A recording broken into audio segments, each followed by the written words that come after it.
Hey there, everyone. Dr. Beth Westie here. Just give me a minute to switch the camera, of course. Have to flip it so you can see it. There. There. Okay. That's better. That's better. There we go. Okay. I wanted to talk about the number on the scale, chasing the number on the scale, and why this is never going to make you feel like you've got it all handled. Like, oh, this is good. I'm reaching this number on the scale. That means that I've achieved my goal. That means everything is awesome for me.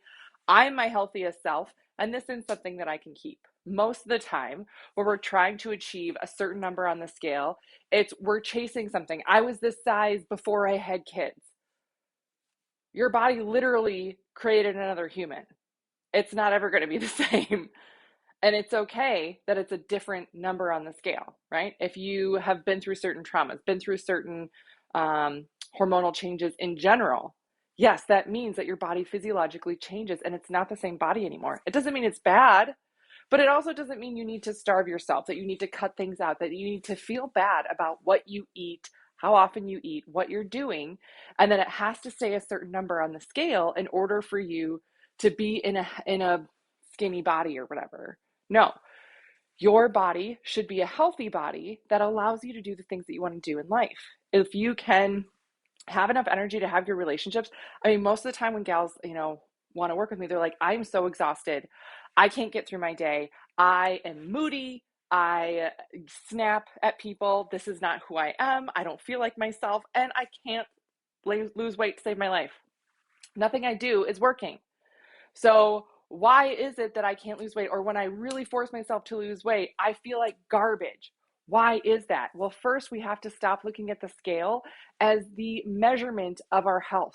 Because when your system is all messed up, meaning your hormones are off, your adrenals are shot, your cortisol levels are terrible, your system, it has been exposed to a lot of emotional trauma, toxins, things like that. Your body will hold on to all of it. And that's going to impact the number on the scale. It's going to impact the number on the scale. How so? Well, muscle tissue first. Muscle tissue is going to be harder to build. And if you're thinking, well, doesn't muscle weigh more than fat? Yes, it does. But it makes it 10 times harder for your body to actually build muscle. And muscle is important in terms of like metabolism and burning the fuel that you're eating. You cannot burn fuel if you don't have enough muscle. And so often we're trying to work out and we're killing ourselves at the gym when really we're not really building any muscle at all, and definitely not keeping it. And if you're like, oh my gosh, yeah, I've been working out and I really haven't noticed that I'm that much stronger. That's a problem. That's a problem. That's a problem. We need to work on that then.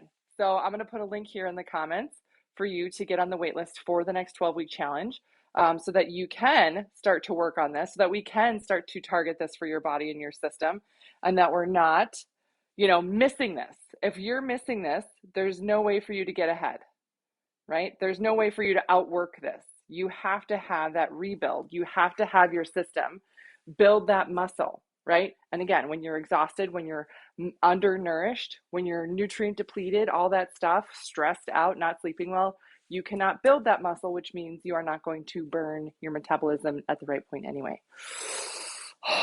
I know. Bone mass is also part of this too. We're like, yeah, duh, like my skeleton. Yes, yes, it is.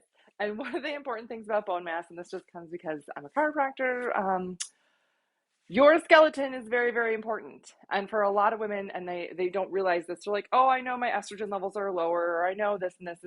I'm like, yeah, that's important. Your estrogen levels help build and maintain bone mass, which is important in your later years. If you have osteoporosis in your family, you really should be caring about your stress levels and your estrogen levels right now.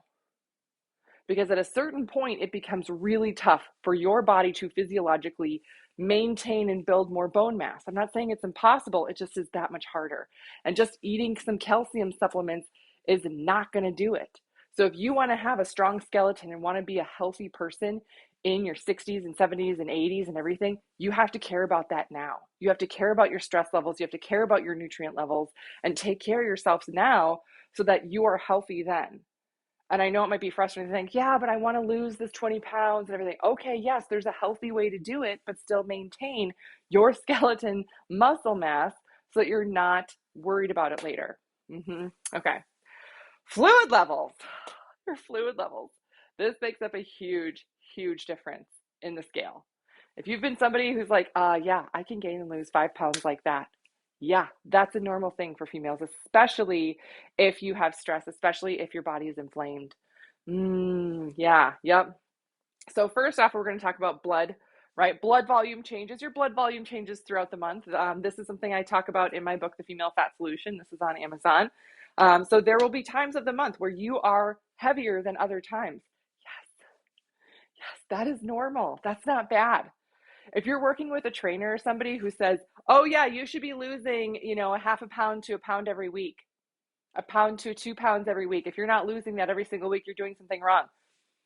They clearly do not know anything about female physiology and how your hormone levels change throughout the month because your blood volume literally changes. That's how it is. Yeah.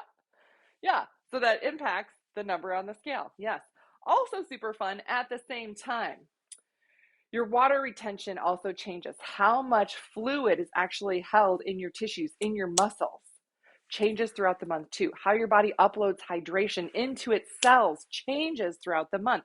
It's different in estrogen versus progesterone phase. Yes, that means that you can step on the scale one week and say, oh, look, that's a good number. And then the very next week think, oh, I'm making progress. I worked out every day. This is going to be great. And you're like, how did I go up 3 pounds in 1 week? I didn't even eat anything different. I didn't do anything. What? Normal to have that happen. This is why I teach women in the 12-week challenge to weigh yourself and compare it to where you were last month. If you weighed yourself on day 25 of your cycle, do not compare it to last week. Compare it to day 25 of last month. That's going to give you an accurate look at where you are, how you're progressing, right? All of that.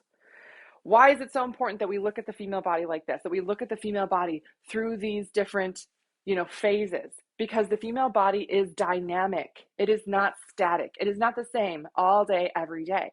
It changes every week. It changes every month. And then it changes throughout your lifetime too. I have a book called The Female Menopause Solution. This is all for women who are in perimenopause and menopause. I actually have an entire 12-week challenge for women who are in menopause. That's because you get a whole new body here. And if you're following all the same stuff for the old body, and not that it's bad, it's not going to work the same. That's why it's important you are eating enough protein, that you are listening to what your new body needs to address it. Because again, the female body is dynamic. It is not static. If I hear this from one more person, from like one more trainer, like, yeah, this is my trainer and they're so good and they're so knowledgeable, that's so fantastic. And that they're so knowledgeable.